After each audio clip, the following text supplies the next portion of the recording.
Once upon a time, there was a merchant who had two children, a son and a daughter, both still very young. One day, a letter arrived with terrible news. His ships, loaded with all his wealth, had been lost at sea. Just like that, he went from a rich man to a poor one, with nothing left but a small plot of land outside the city.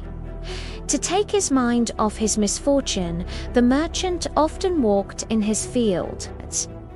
As he was strolling one day, a little black dwarf suddenly appeared before him and asked why he was so sad. The merchant poured out his troubles.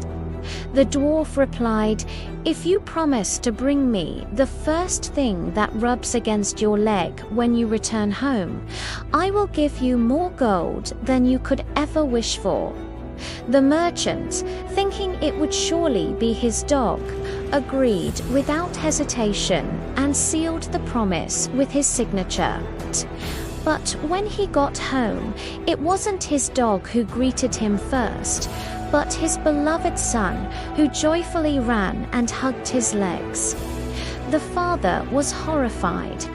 He now had all the gold in the world, but his heart was heavy with dread. He confessed his terrible pact to his wife, his only comfort being that his son was still too young to understand the dark shadow hanging over his future. The boy grew into a clever and devout young man.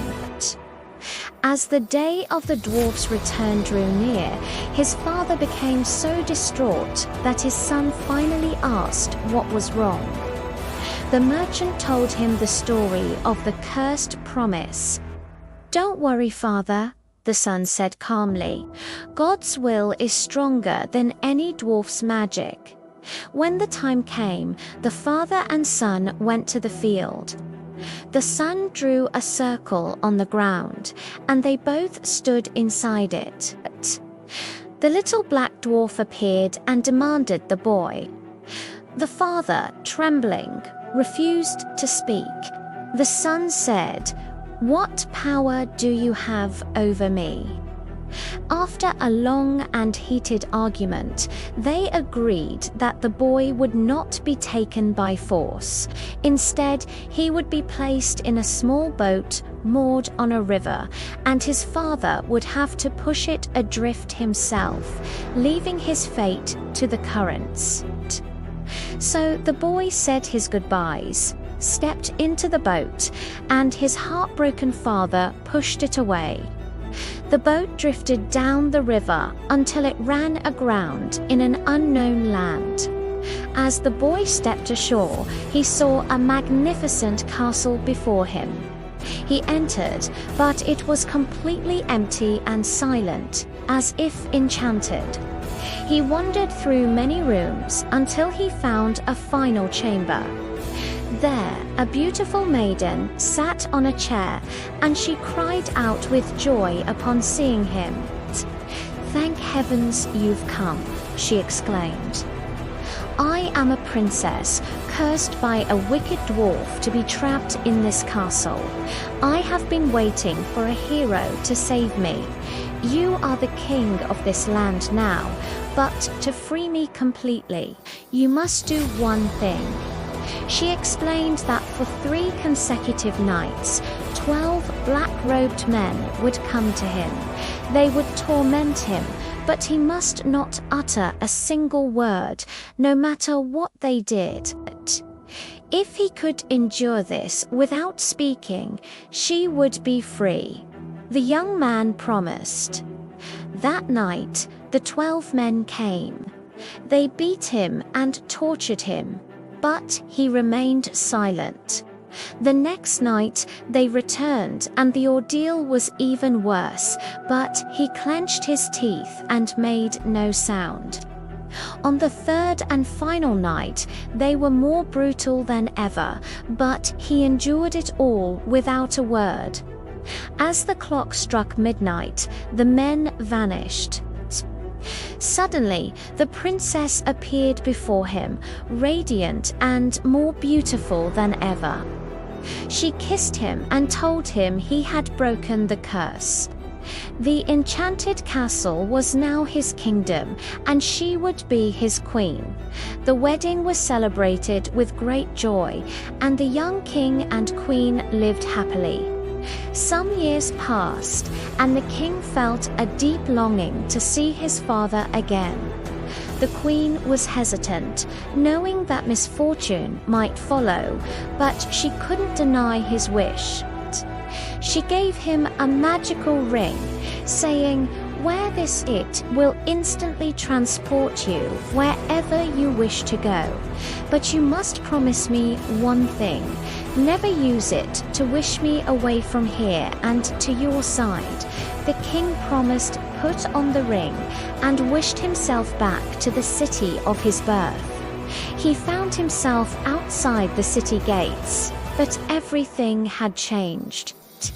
He couldn't find his way. When he asked for the merchant's house, people laughed, saying the family had moved into a grand palace years ago. He found the palace and revealed his identity. His parents were overjoyed, but they barely recognized the well-dressed king as their long-lost son. The king told them of his adventures, his kingdom, and his beautiful queen. He stayed with them for many days, sharing stories of his new life. But as he spoke of his wife, his heart ached to have her there with him. One evening, forgetting his promise in a moment of longing, he turned the ring on his finger and wished for his queen and his castle to be with him. In an instant, they were there. The castle stood right where he was, but the magic ring had lost its power. Now they were all trapped, unable to return to the kingdom of the Golden Mountain. The queen was heartbroken, for he had broken his solemn vow. Their only way back was a long and perilous journey on foot. The queen remembered a path that led past the lairs of 3 giants. The king, determined to right his wrong, decided to face them. He bid his parents farewell and set off with the queen and their young child. They walked for days until they reached the first giant's territory. The king left his wife and child hidden and went to face the giant alone. After a tense conversation, the clever king managed to convince the giant to show him the way. He repeated this with the second and third giants, each one more fearsome than the last, but his wit and courage saw him through.